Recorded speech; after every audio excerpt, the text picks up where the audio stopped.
Alloy? Aluminum? Magkaibang bagay yan.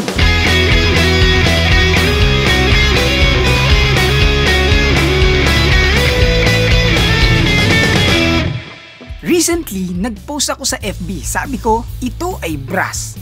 Isa itong klase ng alloy. Tulad ng steel, parehas silang alloy. Kung steel ang bike mo, alloy yun. So buong buhay mo, mali yung iniisip mo. Yung iba, nag-gets nila. Yung iba, nang troll lang. Yung iba, nalito. Yung mga nalito, palagay ko, kaya naguluhan sila. Iniisip nila, yung term na aluminum at yung term na alloy ay iisa. Mali! Magkaibang bagay po yan. But sa cycling world, or more specifically sa bike frames, tama naman din na tawaging alloy yung bike na aluminum. Pati yung steel, pati yung titanium.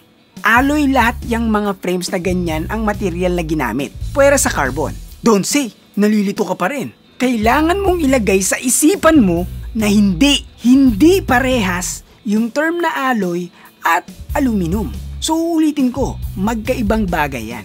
Simulan natin sa definition ng bawat isa kung bakit sila magkaiba. Unahin natin yung aluminum.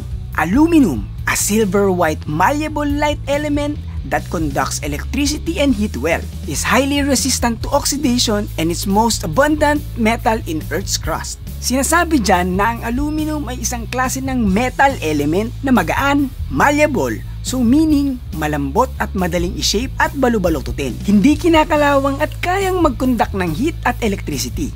Isa rin ito sa pinakamaraming metal sa mundo. Diba? Tinagalog ko lang. Baka kasi malito pa rin sila.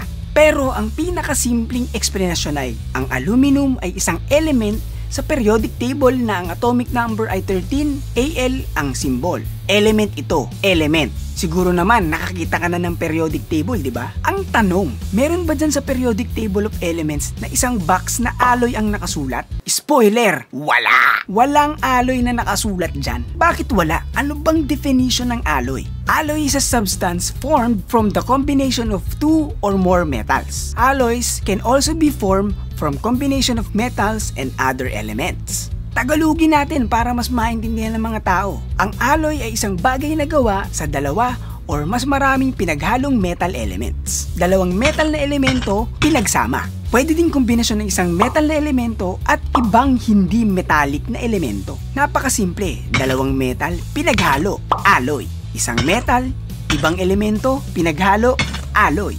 So, ano ba yung mga examples ng alloy? Copper ay isang metallic element. Zinc ay isa ring metallic na element. Pag pinagsama mo sila, makakabuo sila ng alloy na kung tawagin ay brass. So ano pa ba yung mga pinaka-common examples ng alloy? Iron ay isang elemento na pag hinalo mo ito sa non-metallic element na carbon, ito ay makakabuo ng alloy na kung tawagin ay steel. Uulitin natin, steel ay isang klase ng alloy. Alloy ang steel. Yung bike mo na mabigat, yung kinakalawang, yung maganda yung vibration dampening. Steel is real! Yung bike na yon, alloy yon. Alloy. Not. Bakit yung titanium at aluminum na bike sinasabi mo alloy din? Ganito kasi yan. Yung purong aluminum na element, masyado yung malambot na metal. Hindi yan tatagal pag purong aluminum ang ginamit mo sa mga bike components tulad ng frame. So yung ginagawa ng mga manufacturers, yung aluminum na element, hahaluan nila ng iba pang element. For example, magnesium.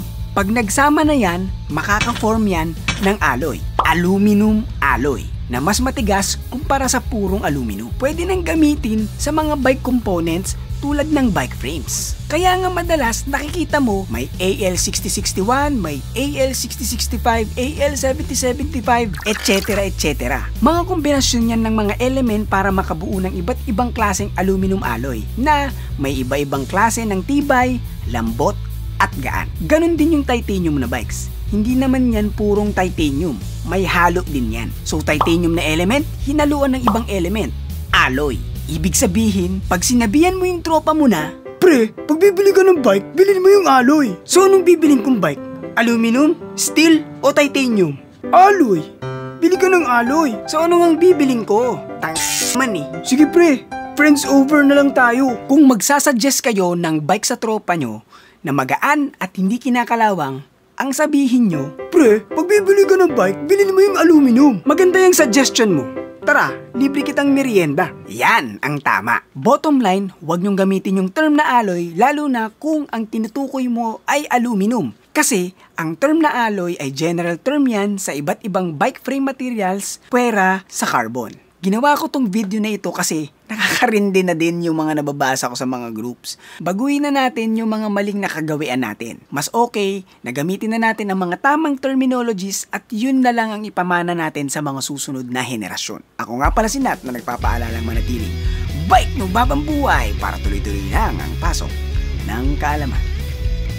Paalam. Alloy! Bili ka ng alloy!